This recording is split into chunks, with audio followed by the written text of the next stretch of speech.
और सबसे पहली जो स्ट्रेंथ है उसको हम कहते हैं पोजिशनल स्ट्रेंथ या स्थान बल।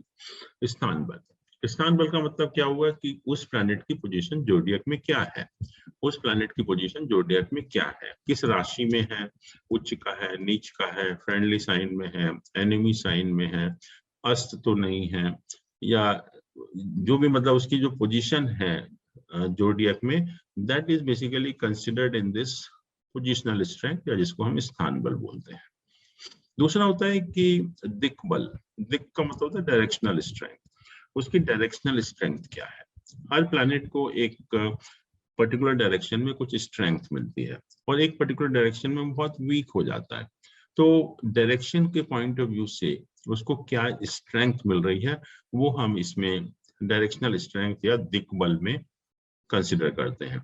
और इसमें जैसे कहा कि जुपिटर और मरकरी ये ईस्ट डायरेक्शन में जब होते हैं तो they are suppose to be very powerful east direction में, या हम कहेंगे लग्न में अगर जुपिटर और मरकरी का प्लेसमेंट होता है तो बहुत पावरफुल समझे जाते हैं। ऐसे ही अगर जुपिटर और मरकरी 7th हाउस में प्लेस्ड होते हैं तो उनकी डायरेक्शनल स्ट्रेंथ 0 हो जाती है। लग्न में स्ट्रॉन्गेस्ट और जो 7th हाउस है उसमें 0। कहने का मतलब है कि जब हम कहते हैं कि लग्न में स्ट्रॉन्गेस्ट है तो at the mid point of the first house, exactly जो लग्न की डिग्री है उस पर जो है ये जुपिटर और मरकरी को मैक्सिमम डायरेक्शनल स्ट्रेंथ मिलेगी, और जो 7th हाउस का मिड पॉइंट होगा उसके ऊपर अगर होंगे तो उसको 0 डायरेक्शनल स्ट्रेंथ मिलेगी।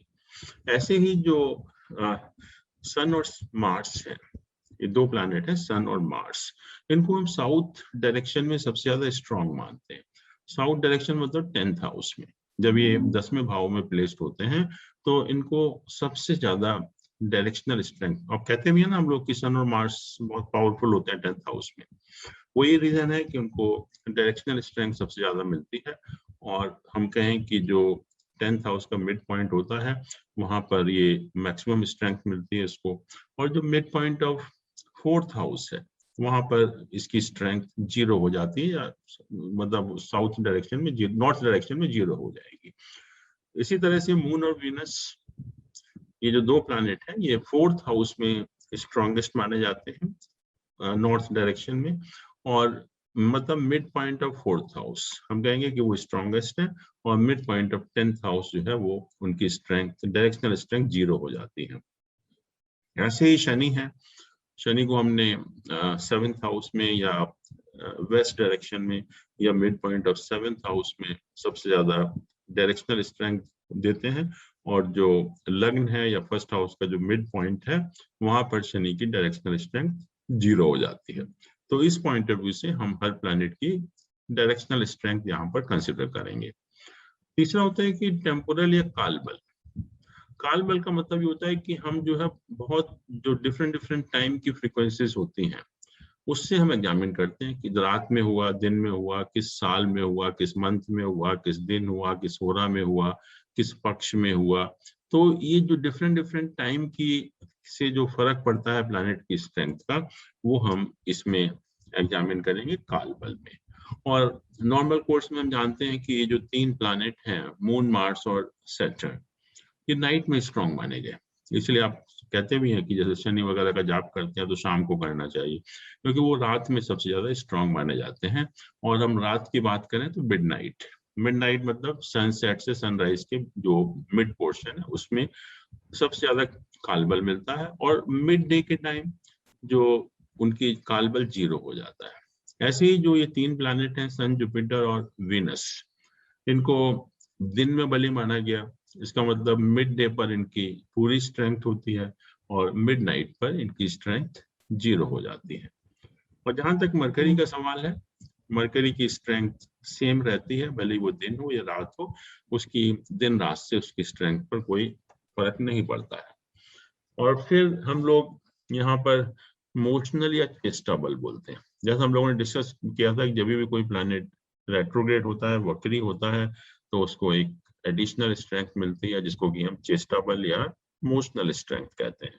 तो यहाँ पर हम कंसिडर करेंगे कि जो प्लैनेट का चेस्टाबल है या जो रेट्रोग्रेशन की वजह से जो उसको स्ट्रेंथ मिलती है प्लैनेट को, वो हम इस कैटेगरी में कंसिडर करेंगे। फिर एक स्ट्रेंथ होती है परमानेंट या नैसर्गिक बल। और जैसे नाम से इंडिकेटेड है कि ये परमानेंट है, इसमें कोई चेंज नहीं होना है। It doesn't depend on the position of planet in the zodiac. This is basically based on the brightness of each planet. जिसकी planet की जितनी ज्यादा चमक होगी या luminosity होगी या brightness होगी, उतना ही ज्यादा उसको नैसर्गिक बल मिलता है। और जिस planet की जो brightness जितनी कम होगी, उससे वही उतना कम जो है उसको नैसर्गिक बल मिलेगा। और हम जानते हैं कि सन जो है ब्राइटेस्ट ऑब्जेक्ट है, इसलिए उसका नैसर्गिक बल सबसे ज्यादा होता है। और सैटर्न जो है वो डार्केस्ट प्लैनेट है, तो उसकी जो नैसर्गिक बल है सबसे कम होता है। सन के बाद मून की ब्राइटनेस है, फिर वीनस की है, फिर जुपिटर है, फिर मरकरी है, फिर मार्स है। तो इस सीक्वेंस में इनको नैसर्गिक बल मिलता है। और जैसे मैंने कहा कि इसको हम कैलकुलेट नहीं करते, ये फिक्स्ड अमाउंट है, सिर्फ हम उसमें ऐड कर देते हैं जब हम प्लैनेट की स्ट्रेंथ कैलकुलेट करते हैं। और लास्ट जो स्ट्रेंथ है उसको हम कहते हैं एस्पेक्ट स्ट्रेंथ या दृक बल। दृक बल का मतलब यह है कि उस प्लैनेट के ऊपर किन किन प्लैनेट का एस्पेक्ट है, कौन कौन से प्लैनेट उसको देख रहे हैं।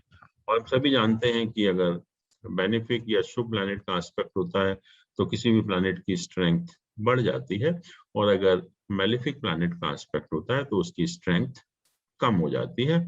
और वही चीज हम इसमें कैलकुलेट करेंगे, देखेंगे कि हर प्लैनेट के ऊपर कौन कौन से प्लैनेट का एस्पेक्ट है और वो ओवरऑल जो है वो मेलिफिक है या बेनिफिक है। तो ये हम 6 तरह की स्ट्रेंथ षट बल में कैलकुलेट करते हैं। पोजिशनल स्ट्रेंथ हो गया, डायरेक्शनल स्ट्रेंथ हो गया, टेम्पोरल स्ट्रेंथ हो गया, इमोशनल हो गया, परमानेंट हो गया, और एस्पेक्ट स्ट्रेंथ। सर एक क्वेश्चन था। हाँ पूछ। सर ये तो क्लियर है, बिल्कुल पूरे क्रिस्टल क्लियर हो गया पॉइंट। सर एक जो छाया ग्रह हो गए अपने राहु और केतु, ठीक है, मेरा क्वेश्चन पॉइंट 6 से है एस्पेक्ट। तो बड़ा कॉन्ट्राडिक्शन होता है सर, कई बुक्स में दिया है कि इनकी दृष्टि है, इसमें कई जब हम प्रकृति बल है, कैलकुलेट कई... करेंगे तो आप देखेंगे कि राहु केतु का हम एस्पेक्ट कंसीडर नहीं करते उसमें। अच्छा। हाँ, इसमें जब हम बल अच्छा, कैलकुलेट करेंगे तो उसमें एस्पेक्ट कंसीडर नहीं करेंगे। मगर कुंडली में तो बोलते हैं कि फिर सर हाँ, दृष्टि... कुंडली में हम देखते हैं क्योंकि एक आफ्टर ऑल मेलिफिक तो है ही है, तो जो हाँ, भी उसका मेलिफिक इन्फ्लुएंस होता है तो एस्पेक्ट हम उनके वही कंसीडर करते हैं, 5th 7th and 9th। But क्योंकि वो प्लैनेट नहीं है या उनके कोई अपने साइन वगैरह नहीं होते हैं, तो जब हम ये षट बल की कैलकुलेशन करते हैं तो उसमें उनका कहीं नाम नहीं आता, ना ही हम उनकी हाँ, स्ट्रेंथ हाँ, कैलकुलेट करते हैं, ना ही उनका एस्पेक्ट कंसीडर करेंगे। जी सर। अब क्वेश्चन ये है कि हम ग्रह बल का हमें और क्या फायदा है कैलकुलेशन करने का। एक तो हमने देख लिया कि अगर हम करेंगे तो we can be more accurate in the predictions हमारी और अच्छी हो जाएंगी, एक्यूरेट हो जाएंगी, क्योंकि बिना उसके हम प्रिडिक्शन नहीं कर सकते। जब तक हमें हर प्लैनेट का या हर हाउस का स्ट्रेंथ नहीं मालूम है तो हम प्रिडिक्शन सही तरीके से नहीं कर पाएंगे। दूसरा, नॉर्मली ये क्वेश्चन आता है जो आप देखते हैं कि सुदर्शन चक्र बना होता है हर कंप्यूटर हॉरोस्कोप में, और उसमें लग्न चार्ट, मून चार्ट और सन चार्ट। लग्न को फर्स्ट हाउस मानना, मून को फर्स्ट हाउस मानना और सन को फर्स्ट हाउस मानना, ये तीनों चार्ट सुपर इम्पोज होते हैं, उसमें कंबाइंड होते हैं, मतलब सुदर्शन चक्र में। तो क्वेश्चन ये आता है कि बहुत से लोग कहते हैं कि नहीं हम लग्न चार्ट से प्रेडिक्शन करते हैं, कोई लोग कहते हैं कि नहीं मून चार्ट से करते हैं, और कुछ लोग जो वेस्टर्न टाइप की एस्ट्रोलॉजर है वो कहते हैं नहीं हम तो सन चार्ट से प्रेडिक्शन करना चाहिए।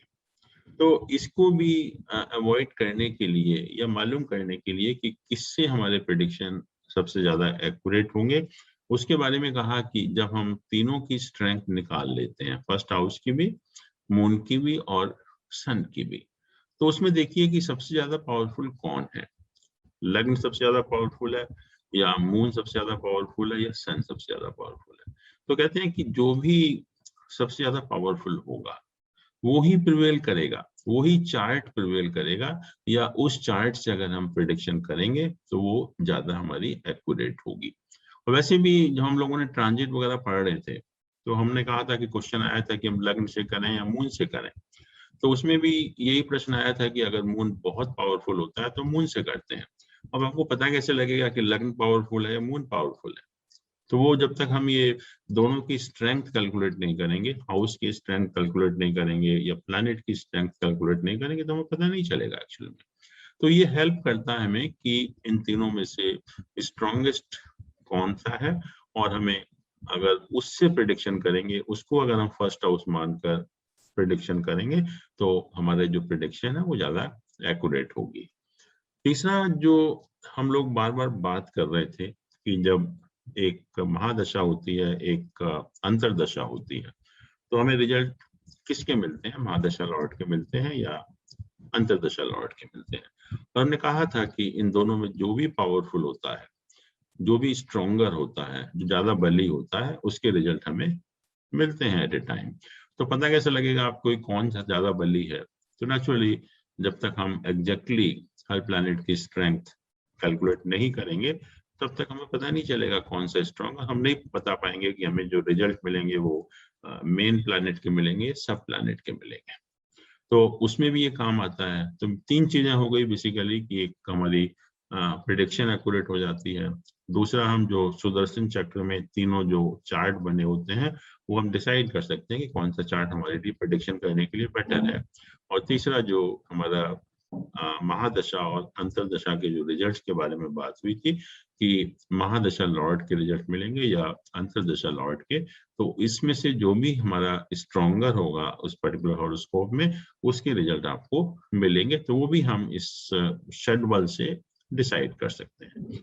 तो ये सारे इसके एडवांटेज हैं, इसीलिए हमें जरूरत भी पड़ती है शेड्यूल कैलकुलेट करने की। और जब भी कोई भी चीज हम मेजर करते हैं तो उसकी एक यूनिट होती है, कोई ना कोई इकाई होती है। जैसे वेट हम केजी में मीटर करें, लंबाई मीटर में करें, या हर जो कैलकुलेशन या हर जो मेजरमेंट है उसकी एक यूनिट होती है। तो शेड्यूल की यूनिट है रूपा, रूपा कहते हैं हम उसको। और एक रूपा को अगर हम छोटा करें तो 1 रूपा इज इक्वल टू 60 रूपा भी बोलते हैं या साष्ट्यांश बोलते हैं। जो यूनिट है फोर्स या बल मेजर करने की वो रूपा है, और एक रूपा जो है वो 60 विरूपा के बराबर होती है, या हम उसको साष्ट्यांश भी कहते हैं। विरूपा या साष्ट्यांश एक ही चीज है। तो इसलिए आप देखते भी हैं कि जो अल्टीमेट स्ट्रेंथ लिखी होती है शेड्यूल में, तो रूपा इसमें लिखी हुई थी, देखा था ना आपने भी।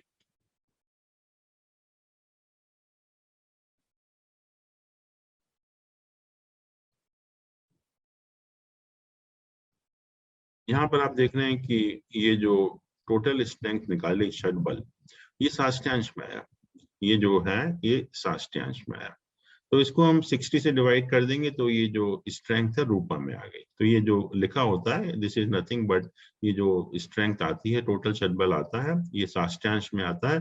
तो इसको हम 60 से डिवाइड कर देते हैं तो ये हमारा एग्जैक्ट जो स्ट्रेंथ ऑफ प्लैनेट है वो रूपा के अंदर आ जाती है।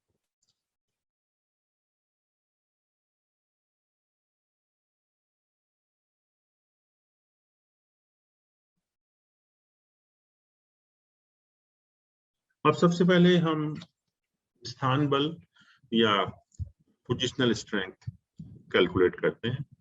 और स्थान बल के अंदर जो है हम 5 टाइप की स्ट्रेंथ कैलकुलेट करते हैं। सबसे पहला होता है उच्च बल या एक्सल्टेशन स्ट्रेंथ।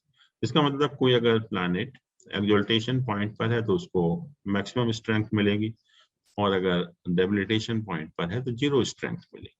तो ये हम देखते हैं कि उच्च और नीच के कहाँ पर प्लैनेट है उसके हिसाब से उसको स्ट्रेंथ मिलती है। फिर है सप्तवर्गज बल। सप्तवर्गज मतलब 7 डिविजनल चार्ट्स। हम 7 डिविजनल चार्ट्स कंसिडर करते हैं, और इन 7 डिविजनल चार्ट्स में हर प्लैनेट की पोजीशन देखते हैं। और पोजीशन में मतलब हम ये देखते हैं कि उच्च की राशि में है या अपनी राशि में है, या इंटीमेट फ्रेंड के साइन में है, या फ्रेंड के साइन में है, या एनिमी के साइन में है, या बिटर एनिमी के साइन में है। वो सब चीजें हम कंसिडर करेंगे 7 डिविजनल चार्ट में, और उसके बाद हम एक स्ट्रेंथ निकालने की कोशिश करेंगे। तीसरा है ओजा युग्म राशियांश बल, या इसको हम युग्मा युग्म बल भी बोलते हैं। ओजा मतलब होता है ऑड साइन, विषम राशि, और युग्म मतलब सम राशि या इवन साइन, और राशियांश मीन्स राशि प्लस नवांश। तो हम 2 चार्ट यहाँ कंसिडर करेंगे, एक राशि चार्ट और एक नवांश चार्ट। और उसमें हम देखेंगे कि प्लैनेट जो है वो ऑड साइन में प्लेस्ड है या इवन साइन में प्लेस्ड है। कुछ प्लैनेट अगर ऑड साइन में प्लेस्ड होते हैं तो उनको स्ट्रेंथ मिलती है, और कुछ प्लैनेट अगर इवन साइन में प्लेस्ड होते हैं तो उनको स्ट्रेंथ मिलती है। तो यहाँ पर हम इस तरह से ओजा युग्म राशियांश बल में दो चार्ट को, राशि चार्ट और नवांश चार्ट को कंसिडर करके हमें ये देखना है कि प्लैनेट ऑड साइन में प्लेस्ड है या इवन साइन में प्लेस्ड है। फिर केंद्र बल हम कैलकुलेट करते हैं। तो जैसा हम लोगों ने डिवीजन किए थे हाउसेस के, केंद्र था और पर्णफर था और अपोक्लिम था, क्वाड्रेंट, सक्सीडेंट एंड केडेंट हाउसेस, केंद्र हाउसेस, पर्णफर और अपोक्लिम। तो प्लैनेट अगर केंद्र में प्लेस्ड होते हैं तो हम लोगों ने कहा था कि सबसे ज्यादा स्ट्रॉन्ग मानेंगे, अगर सक्सीडेंट हाउसेस में होते हैं तो कंपैरेटिवली वीक हो जाते हैं, और अगर केडेंट हाउसेस में होते हैं तो और भी ज्यादा वीक हो जाते हैं। तो वही हम यहाँ कंसिडर करते हैं कि वो केंद्र में प्लेस्ड है या पर्णफर में है या अपोक्लिम स्थान में है। फिर दृश्यकांश बल, और जब हम डिविजनल चार्ट पढ़ेंगे तो राशि का जो तीसरा हिस्सा होता है उसको हम दृश्यकांश चार्ट कहते हैं। मतलब एक राशि में 3 दृश्यकांश होते हैं, फर्स्ट, सेकंड और थर्ड। पहला जो दृश्यकांश होगा वो 0 से 10 डिग्री होगा, दूसरा 10 से 20 होगा और तीसरा 20 से 30 होगा। तो कुछ प्लैनेट को फर्स्ट दृश्यकांश में बल मिलता है, कुछ को सेकंड में मिलता है, कुछ को थर्ड में मिलता है। तो वो सब चीजें हम इसमें एग्जामिन करेंगे।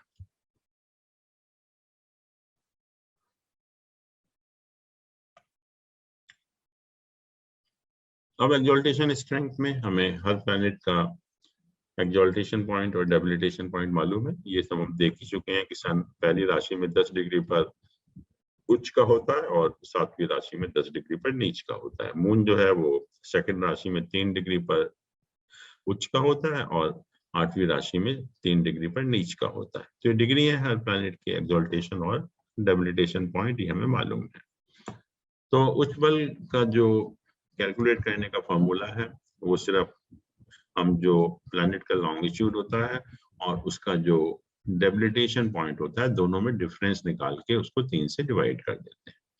प्लैनेट का लॉन्गिट्यूड और जो उसका डेबिलिटेशन पॉइंट है जो अभी आपने देखा, इन दोनों में डिफरेंस निकालकर उसको 3 से डिवाइड कर देते हैं, तो वो आपका स्थान बल इन विरूपा आ जाता है। और अगर ये डिफरेंस अगर 180 डिग्री से ज्यादा होता है तो हम उसको 360 में से माइनस करके we make it less than 180 degree, क्योंकि उच्च बल जो है वो 60 सास्टैंड से ज्यादा नहीं होगा, वो that is the maximum value of this actually.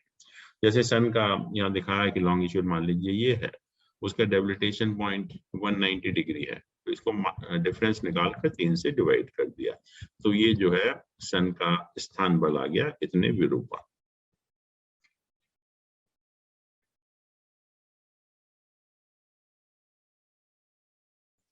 फिर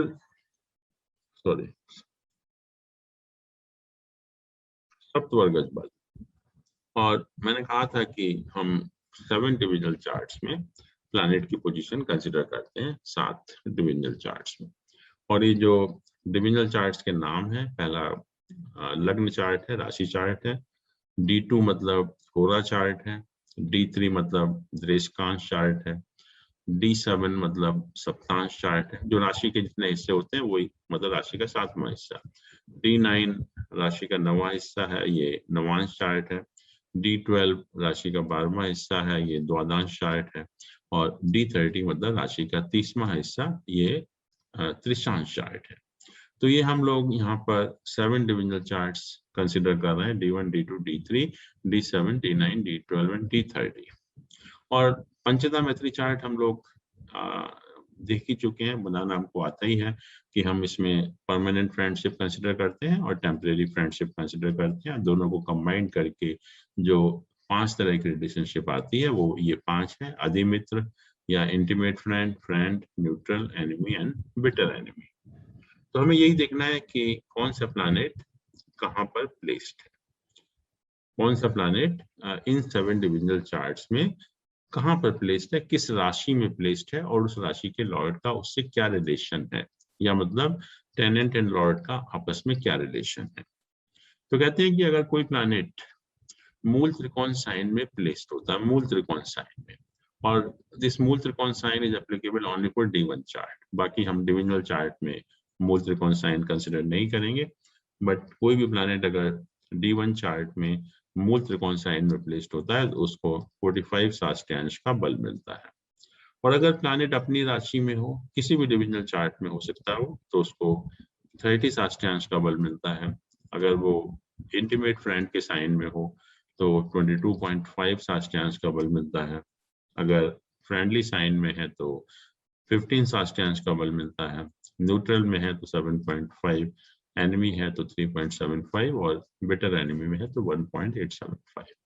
तो ये सातों डिविजनल चार्ट में हम ये पोजीशन देखेंगे और हर डिविजनल चार्ट में depending on this position they will get some strength, और सातों का स्ट्रेंथ हम ऐड कर देंगे तो वो हर प्लैनेट का सप्तवर्गज बल जो है वो आपके पास आ जाएगा।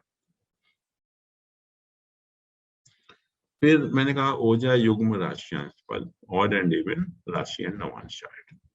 तो दो चार्ट हम कंसिडर करते हैं, राशि चार्ट और नवांश चार्ट, और उसमें हमें सिर्फ ये देखना है कि प्लैनेट ऑड साइन में प्लेस्ड है या इवन साइन में प्लेस्ड है।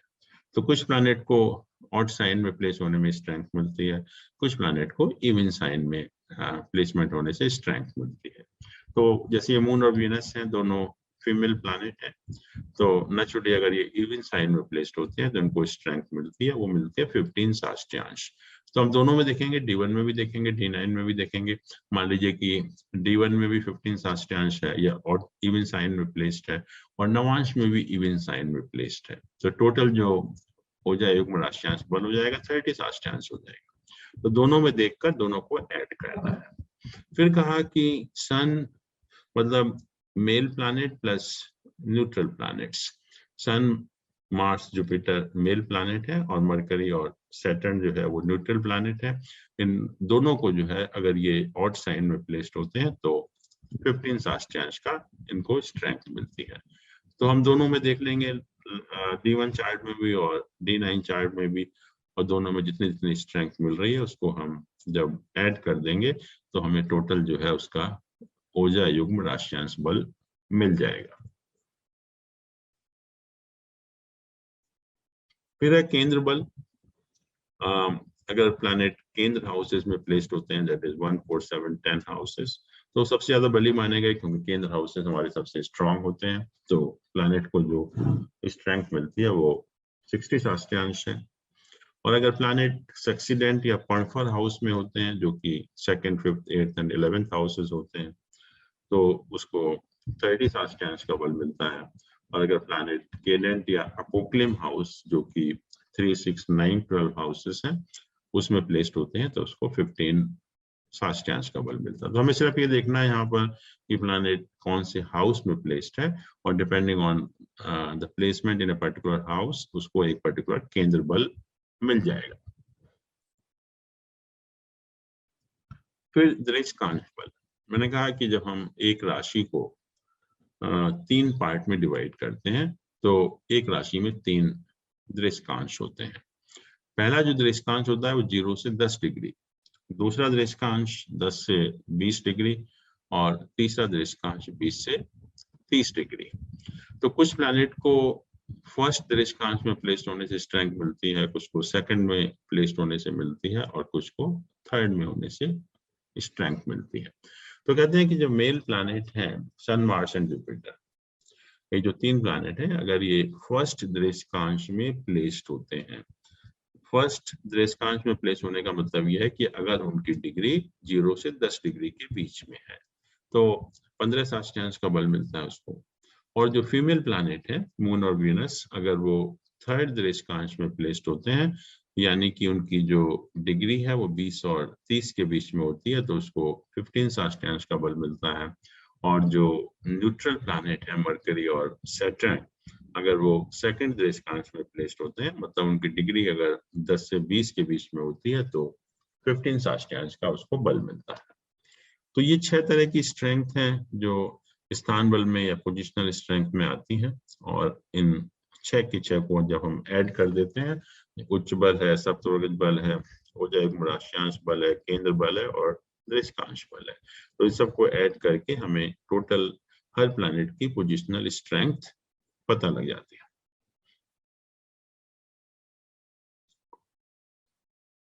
ऐसे ही जो सेकंड टाइप की स्ट्रेंथ है उसको हम दिक्बल बोलते हैं या डायरेक्शनल स्ट्रेंथ बोलते हैं।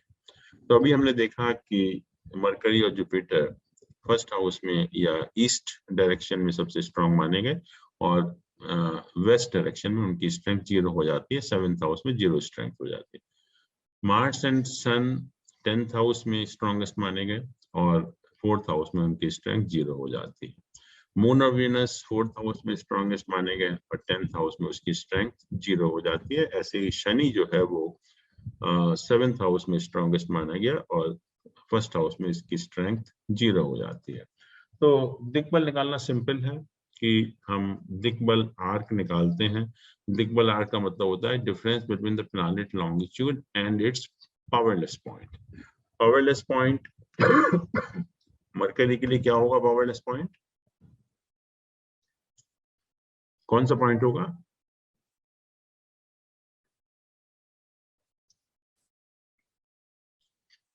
बोल नहीं रहे आप लोग? नहीं सर। मरकरी के लिए पावरलेस पॉइंट क्या होगा? पिस्कस। मरकरी के लिए जैसे मैंने कहा ना कि जो हम दिक्बल आर्क निकालेंगे वो डिफरेंस होगा प्लैनेट के लॉन्गिट्यूड का और उसके पावरलेस पॉइंट का, जहां उसका डायरेक्शनल स्ट्रेंथ 0 है। तो मरकरी जो है वो अच्छा, ओके डायरेक्शनल स्ट्रेंथ। हाँ, तो फर्स्ट हाउस में स्ट्रॉन्गेस्ट है और 7th हाउस जो में 0 है, तो मतलब mid point of the 7th house will be the powerless point for mercury and Jupiter. Okay. तो उन दोनों में हम ये डिफरेंस निकालते हैं और ये डिफरेंस अगर 180 डिग्री से ज्यादा होता है तो हम उसको अगेन 360 में से माइनस कर देते हैं और जो दिक्बल है वो दिक्बल आर्क डिवाइडेड बाय 3, तो हमें जो है हर प्लैनेट का डायरेक्शनल स्ट्रेंथ पता लग जाती है। जैसे कि मान लो सन का लॉन्गिट्यूड ये है और सन का जो पावरलेस पॉइंट क्योंकि स्ट्रॉन्गेस्ट 10th हाउस में है तो पावरलेस पॉइंट होगा mid point of 4th house, वो इस केस में ये है।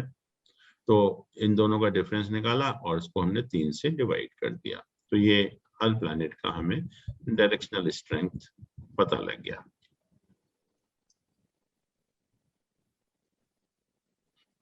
अब जो थर्ड स्ट्रेंथ है नेचुरल कहते हैं या परमानेंट, नैसर्गिक बल हम बोलते हैं उसको। और जैसा मैंने कहा कि हमें ये कैलकुलेट नहीं करना है, ये फिक्स्ड वैल्यू है इसकी, हमें सिर्फ ऐड कर देना है और बाकी स्ट्रेंथ में। और सन जो है ब्राइटेस्ट प्लैनेट है, उसकी स्ट्रेंथ सबसे ज्यादा होती है और सन की जो नेचुरल स्ट्रेंथ है उसको 60 साष्टांश माना गया। फिर हम क्या करते हैं कि 60 को अगर हम 7 से डिवाइड करेंगे तो वी विल गेट 8.57। 60 को अगर हम 7 से डिवाइड करेंगे तो वी गेट 8.57। तो हर में से 8.57 माइनस करते चले जाते हैं। 60 में से 8.57 चला तो नेक्स्ट जो प्लैनेट है मून का हमें परमानेंट स्ट्रेंथ पता चला गया। इसमें से 6.57 माइनस किया तो वीनस का हो गया, फिर 8.57 माइनस किया तो इसका आ गया। इस तरह से हम 8.57 माइनस करते हुए चले जाते हैं और अल्टीमेटली जो सैटर्न का जो नैसर्गिक बल है दैट इज 8.57 साष्टांश। तो एनीवे हमें ये कैलकुलेट नहीं करना है और ये हॉरोस्कोप पर हमें प्लैनेट की पोजीशन के ऊपर डिपेंड नहीं करेगा, ये परमानेंट है।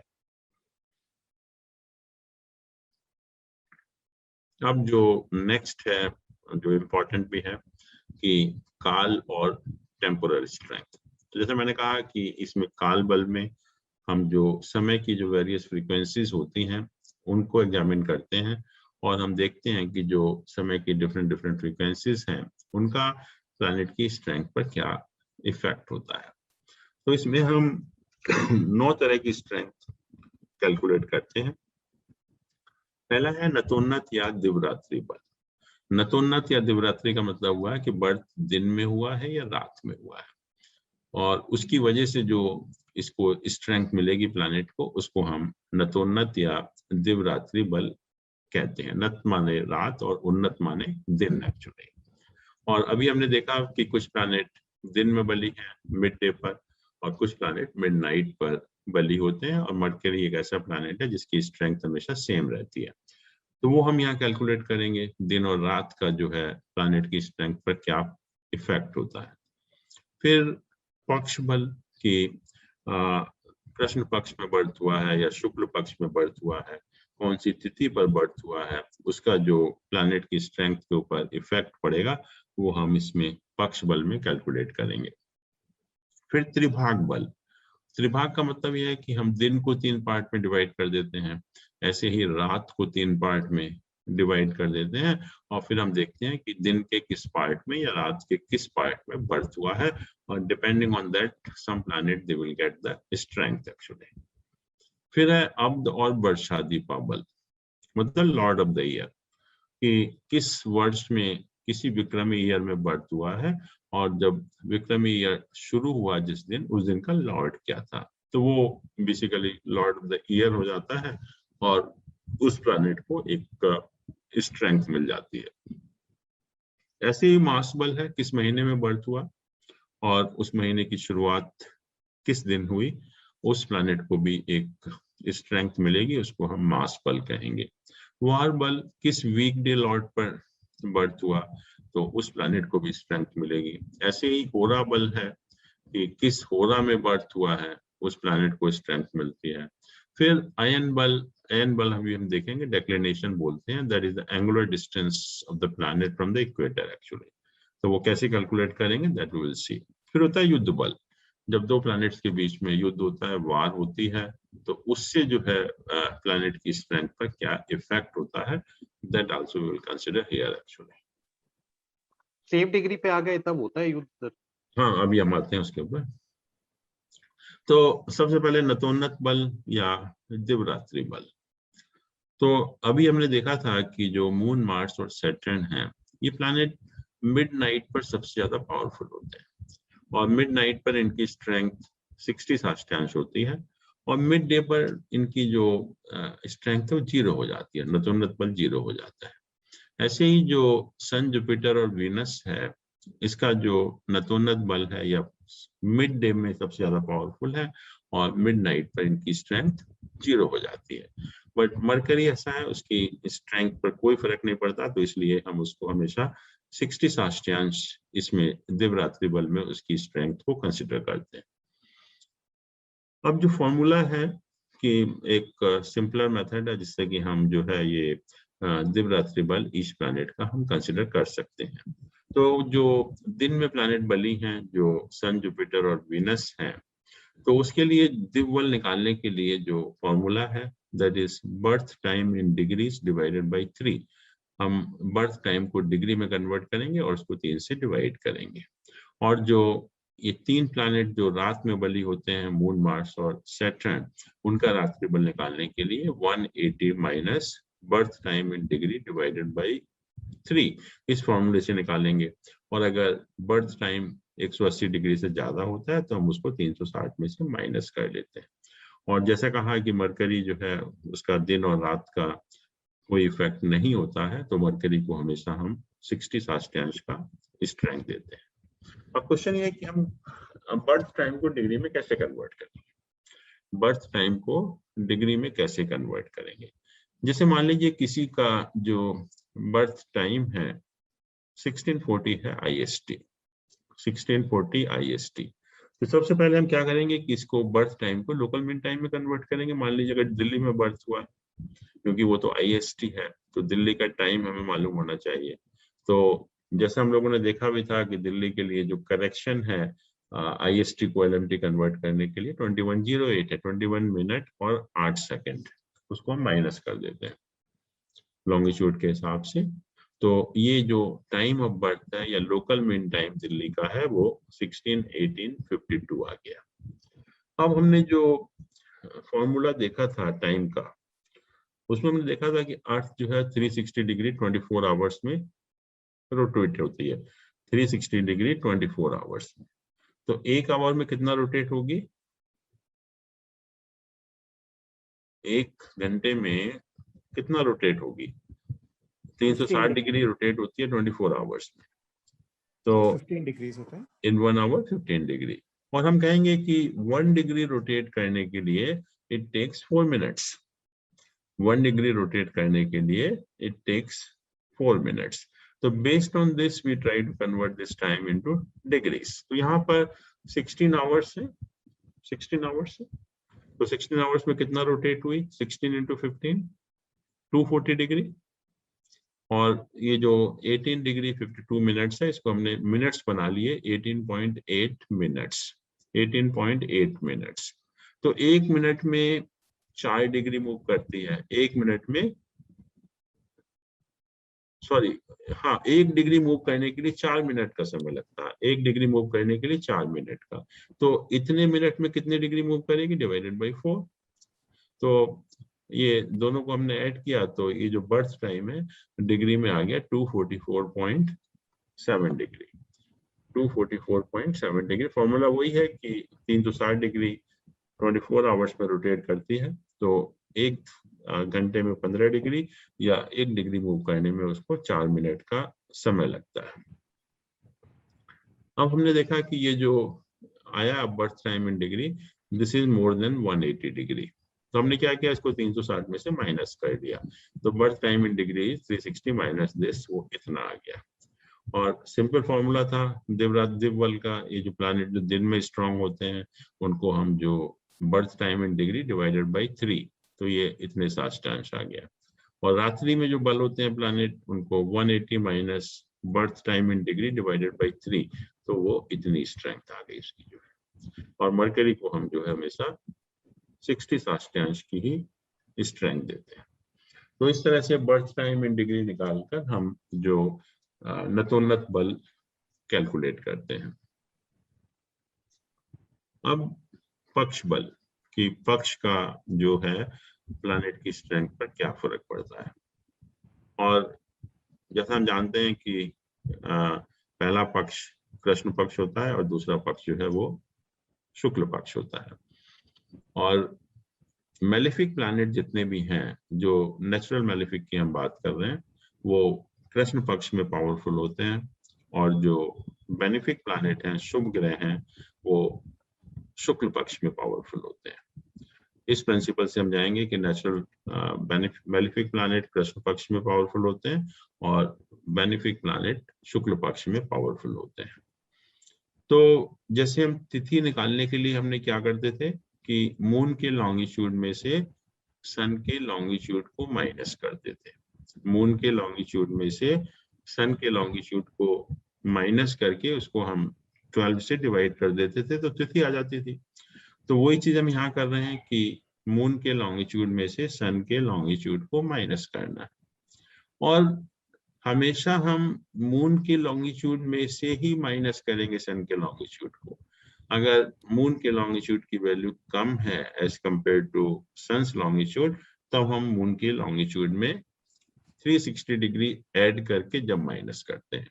बट ऐसा नहीं कि हमें इन दोनों का डिफरेंस निकालना है। तिथि निकालने के लिए हमेशा हम मून के लॉन्गिट्यूड में से ही सन के लॉन्गिट्यूड को माइनस करते हैं, और अगर मून का लॉन्गिट्यूड कम होता है तो 360 डिग्री हम ऐड करके मून के लॉन्गिट्यूड में तब माइनस करते हैं।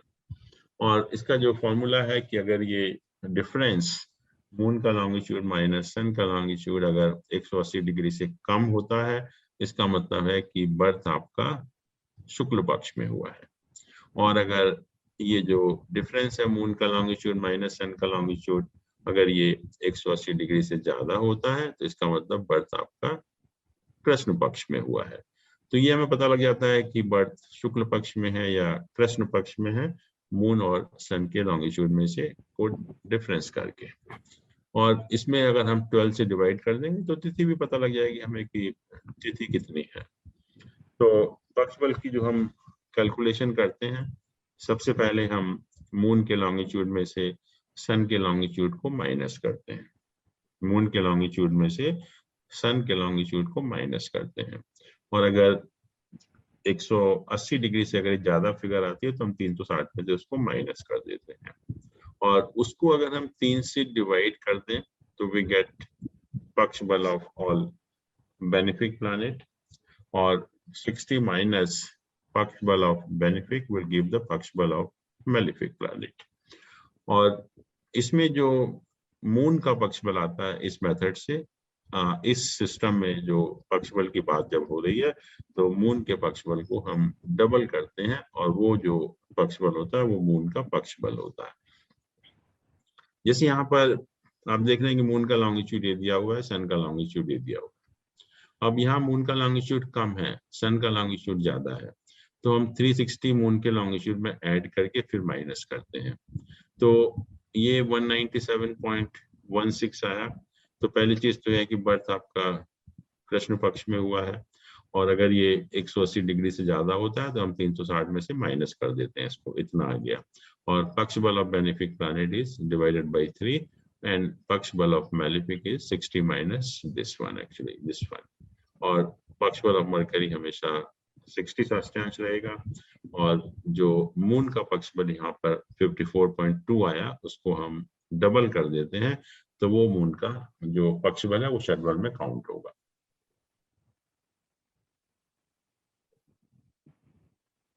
अब है त्रिभाग बल, कि हमने जो दिन का टाइम है, दिन का टाइम मतलब सनराइज से सनसेट, और जो रात का टाइम है सनसेट से सनराइज, उनको 3-3 पार्ट में डिवाइड कर लिया। जैसे मान लीजिए कि सनराइज 6 बजे है, सनसेट 6 बजे है, तो 6 से 10, 10 से 2 और 2 से 6, इस तरह से हमने 3-3 पार्ट में डिवाइड कर लिया।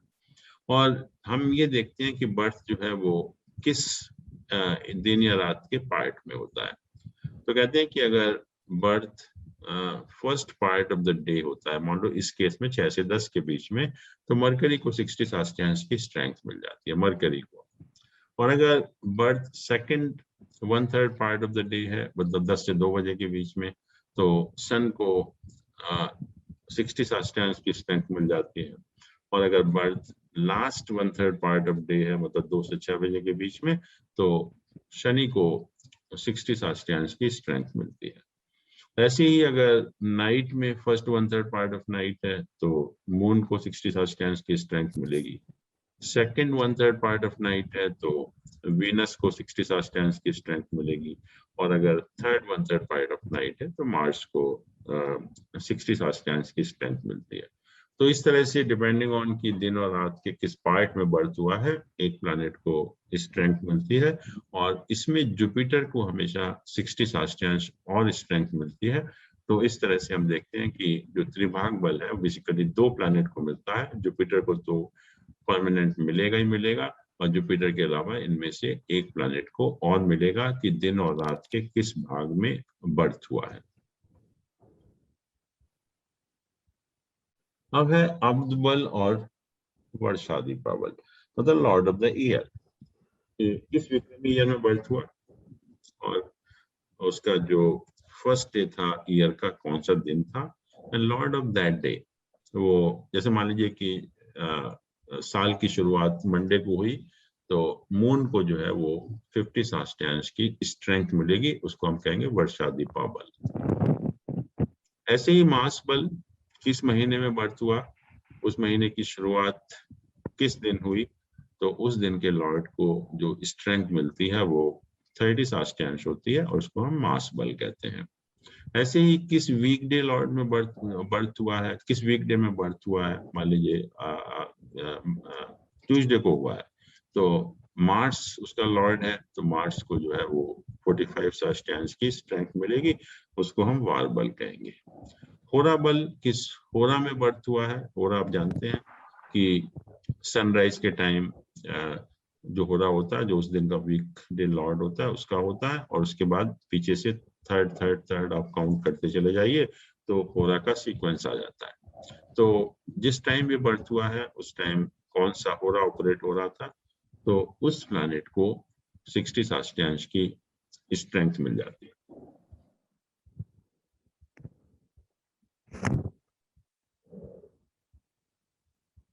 फिर है अयन बल। अयन कहते हैं डेक्लिनेशन, एक्चुअली। तो डेक्लिनेशन का जो डेफिनेशन है, that is the angular distance of the planet from the equator. Angular distance of the planet from the equator. जैसे मान लीजिए कि कोई प्लैनेट 0 डिग्री पर है, जब जोडियक हम देखते हैं कि 0 से डिग्री पर है तो उसका जो डेक्लिनेशन है वो 0 होता है।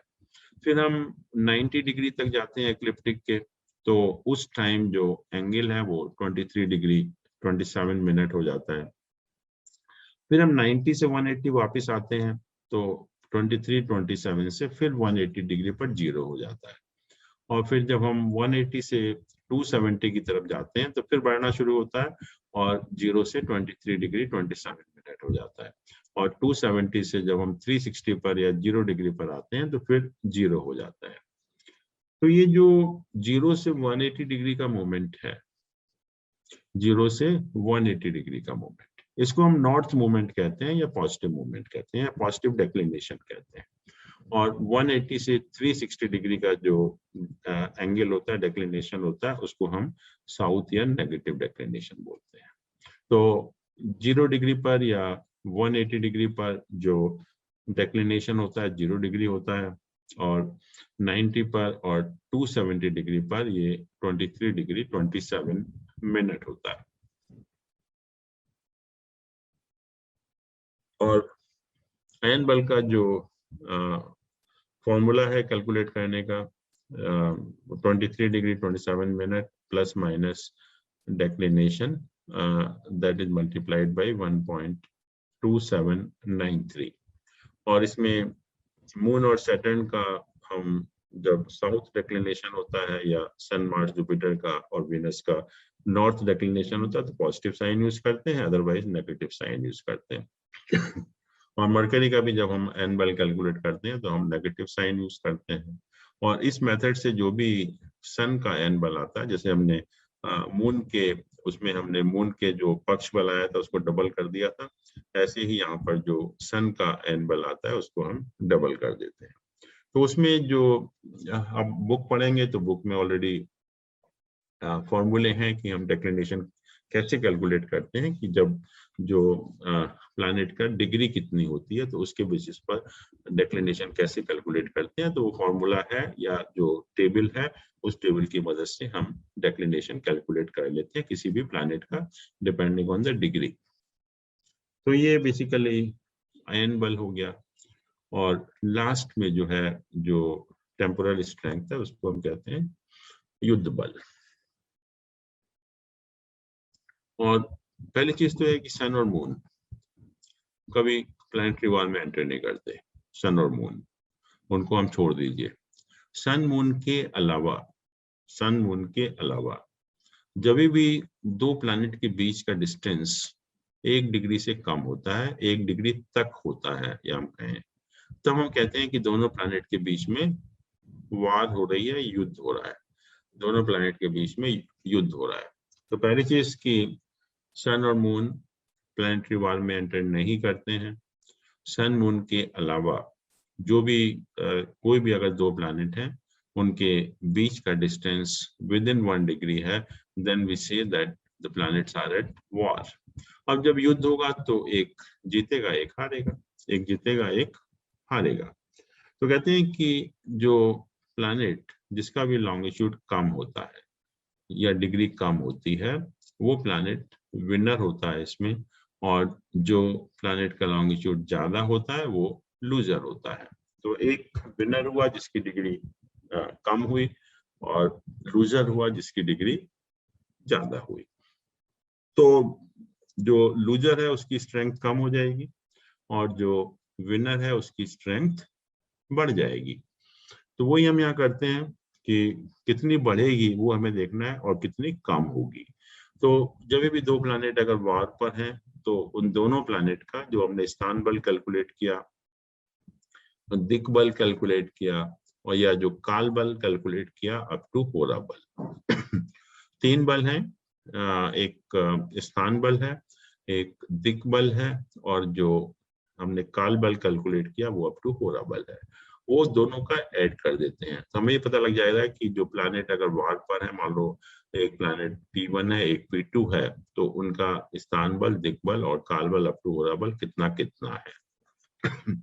दोनों में डिफरेंस निकाल लेते हैं, दोनों में डिफरेंस निकाल लेते हैं, और जो प्लैनेट जीतता है, जो विनर है, उसकी स्ट्रेंथ में वो ऐड कर देते हैं, और जो प्लैनेट लूजर है उसकी स्ट्रेंथ में से उतना ही हम माइनस कर देते हैं, तो उसकी स्ट्रेंथ जो है वो कम हो जाती है। तो इस तरह से प्लैनेटरी वॉर का जो इन्फ्लुएंस होता है आपकी स्ट्रेंथ के ऊपर। This is a part of live class held. You can join this course online with all live classes. Videos of each class will also be sent to you. Contact Mrs. Abha Bansal 9350508001.